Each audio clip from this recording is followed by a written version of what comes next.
परिचय। जब भी हम किसी वस्तु को गति प्रदान करते हैं, जैसे अपनी पेंसिल का प्रयोग लिखने में करते हैं या फिर हम चलते हैं, तो हम बल का प्रयोग करते हैं। जरा सोचो कि कितनी बार हम अपने कागज को खो देंगे अगर जड़त्व इसको स्थिर नहीं रखता। उद्देश्य। इस पाठ के अंत में आप निम्न करने में सक्षम हो जाएंगे: बल को परिभाषित करना, संतुलित एवं असंतुलित बल में भेद करना, न्यूटन की गति के नियम समझना, वस्तु पर लगाए गए बल तथा उसकी गति की अवस्था में संबंध ज्ञात करना, संवेग संरक्षण को समझना।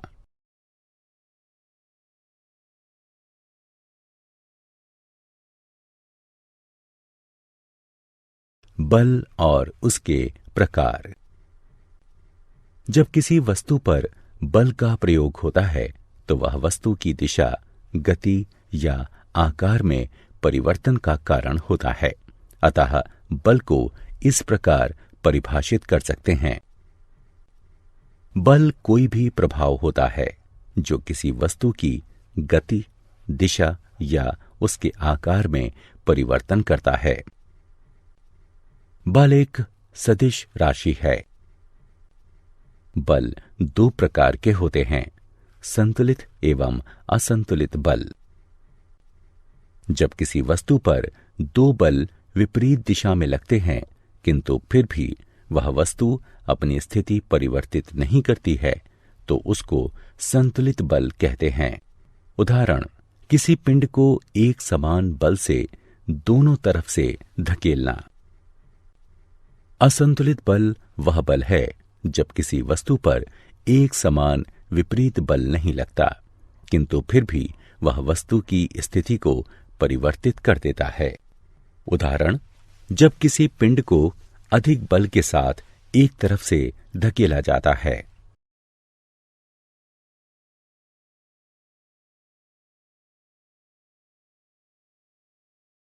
न्यूटन का गति का प्रथम नियम।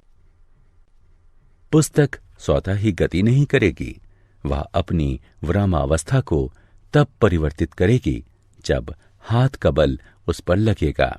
यह गति के प्रथम नियम की व्याख्या करता है। गति का प्रथम नियम दर्शाता है कि एक वस्तु अपनी स्थिर अवस्था में बनी रहेगी तथा वह वस्तु गति की अवस्था में तब तक नहीं आएगी जब तक कि उस पर कोई बाहरी बल कार्यरत ना हो।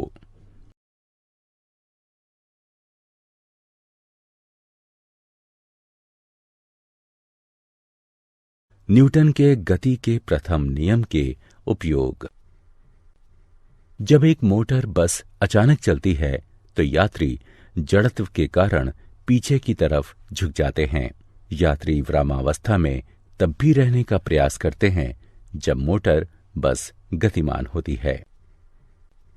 जड़त्व वस्तु का वह गुण होता है जिसके कारण वह अपनी विरामावस्था या एक समान गति में परिवर्तन का विरोध करता है।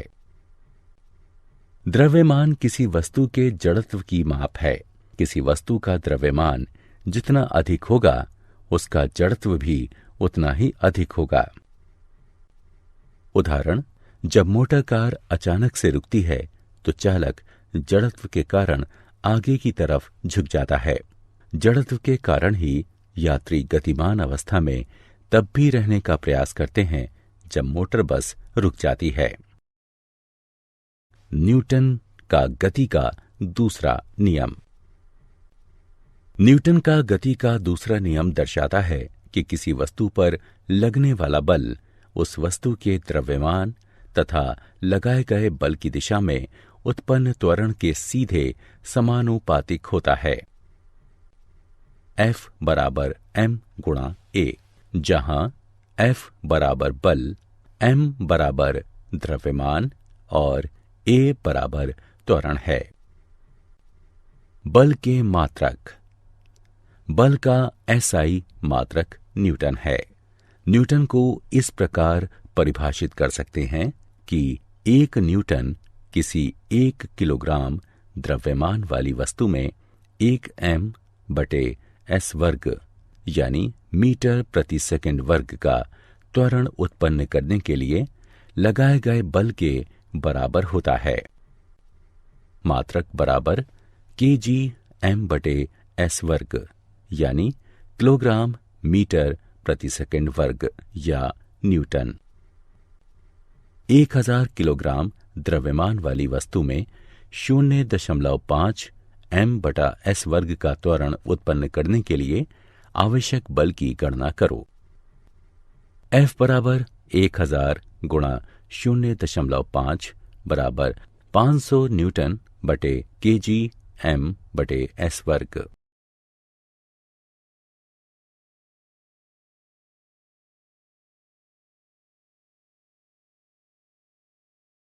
न्यूटन के गति के दूसरे नियम के उपयोग। क्रिकेट में खिलाड़ी गेंद को पकड़ने यानी कैच करने के साथ अपने हाथ को नीचे लाते हैं, क्योंकि इससे गेंद का त्वरण घटता जाता है तथा गेंद को रोकने के लिए बहुत कम बल लगाना पड़ता है एवं इस प्रकार खिलाड़ी के हाथों में कोई चोट नहीं लगती। संवेग। गति में द्रव्यमान को संवेग कहते हैं। P बराबर m गुणा v, जहां P बराबर संवेग, m बराबर वस्तु का द्रव्यमान और v बराबर वस्तु का वेग है।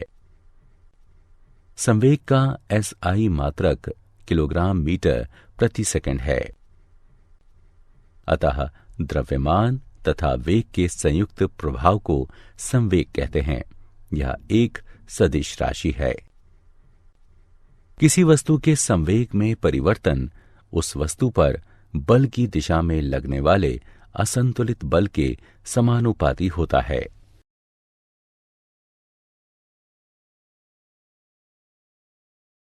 गति के दूसरे नियम की गणना। किसी वस्तु का संवेग में परिवर्तन उस वस्तु पर बल की दिशा में लगने वाले असंतुलित बल के समानुपाती होता है। माना कि आरंभिक संवेग p1 बराबर mu है और माना कि अंतिम संवेग p2 बराबर mv है।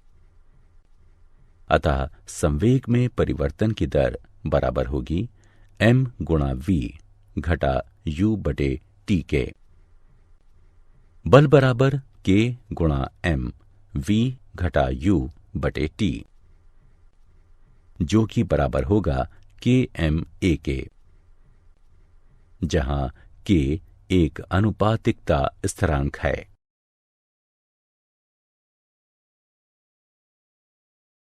न्यूटन का गति का तीसरा नियम।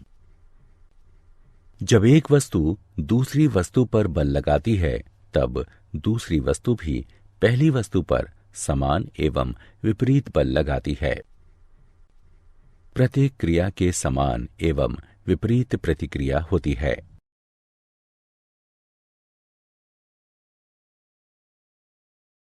न्यूटन के गति के तीसरे नियम को समझने के उदाहरण। हम चलते कैसे हैं? जब हम जमीन पर चलते हैं तो हमारे पैर जमीन को पीछे की तरफ धकेलते हैं तथा बदले में जमीन हमारे पैरों को आगे की तरफ धकेलती है। तोप पीछे क्यों हटती है? जब तोप से गोला छोड़ा जाता है तो एक बल गोले को आगे भेजता है एवं उसके समान बल तोप को पीछे धकेलता है, इसलिए तोप पीछे हटती है। जेट हवाई जहाज और रॉकेट। रॉकेट के नीचे की तरफ से निकलने वाली गैस की क्रिया के समान उसके विपरीत प्रतिक्रिया रॉकेट को अत्यधिक गति से आगे बढ़ाती है। नली पाइप का उदाहरण। जब फायरमैन पानी की एक तेज धारा को निर्देशित करता है तब वह इसके पाइप को काफी मजबूती से पकड़ता है, क्योंकि पानी के आगे बढ़ने की दिशा की क्रिया के कारण उसके पीछे धकेलने की प्रतिक्रिया की संभावना अधिक होती है। संवेग संरक्षण का नियम।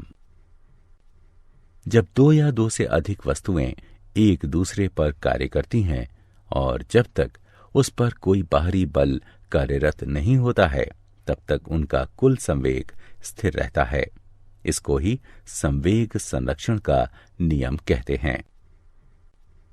संवेग को ना कभी बनाया जा सकता है या और ना कभी नष्ट किया जा सकता है। ये भी संवेग संरक्षण का सिद्धांत कहलाता है। माना कि दो वस्तुएं जिनका द्रव्यमान क्रमशः ma एवं mb है, एक दिशा में प्रारंभिक वेग ua एवं ub से गतिशील है तथा उनका अंतिम वेग क्रमशः va एवं vb है। गेंद A के संवेग परिवर्तन की दर FAB बराबर ma va घटा ua बटे t। गेंद B के संवेग परिवर्तन की दर FBA बराबर mb vb घटा ub बटे t। गति के तृतीय नियम के अनुसार प्रत्येक क्रिया के बराबर तथा विपरीत प्रतिक्रिया होती है। इस प्रकार जब दोनों वस्तुएं टकराती हैं, तब लगने वाला बल होगा FAB बराबर घटा FBA। इसे सुलझाने पर हमें यह प्राप्त होगा। यहां MAUA जमा MBUB टक्कर से पहले का कुल संवेग है तथा MAVA जमा MBVB टक्कर के बाद का कुल संवेग है। जब वस्तुओं पर कोई बाहरी बल नहीं लगता है, तो दो वस्तुओं की टक्कर से पहले के संवेगों का कुल योग टक्कर के बाद उनके संवेगों के योग के बराबर होता है। संवेगों शब्द संवेग का बहुवचन है।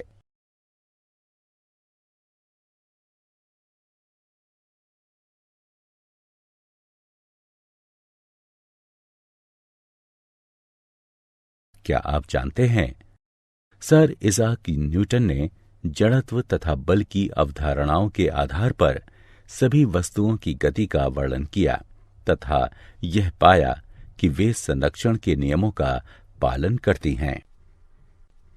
जब किसी बिंदु कण पर लगने वाला कुल बल शून्य होता है, तब वह संतुलन में होता है। किसी निकाय में जब वस्तुएं विभिन्न वेगों से गतिशील होती हैं, तब यह पता लगाना मुश्किल होता है कि कौन सी वस्तु गति में है और कौन सी वस्तु स्थिर है। इस वाक्यांश को तकनीकी रूप से दूसरे शब्दों में कहें तो भौतिकी के नियम हर जड़त्वीय आदर्श सिद्धांत में समान होते हैं, अर्थात ये गैलीलियो रूपांतरण द्वारा संबंधित सारे फ्रेमों में समान होते हैं। गुरुत्वहीन वस्तु जब पृथ्वी की चारों तरफ की कक्षा में नीचे गिरती है, तब न्यूटन के गति के नियम इन स्थिति में ज्यादा प्रत्यक्ष होते हैं।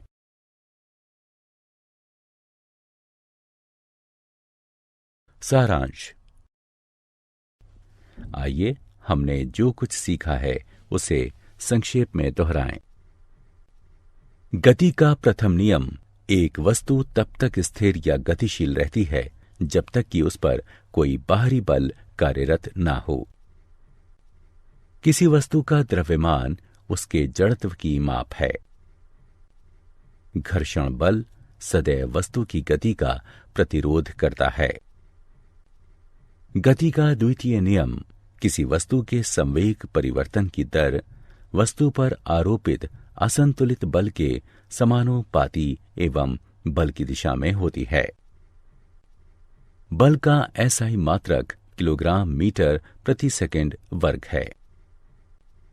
गति का तृतीय नियम, प्रत्येक क्रिया के समान एवं विपरीत प्रतिक्रिया होती है।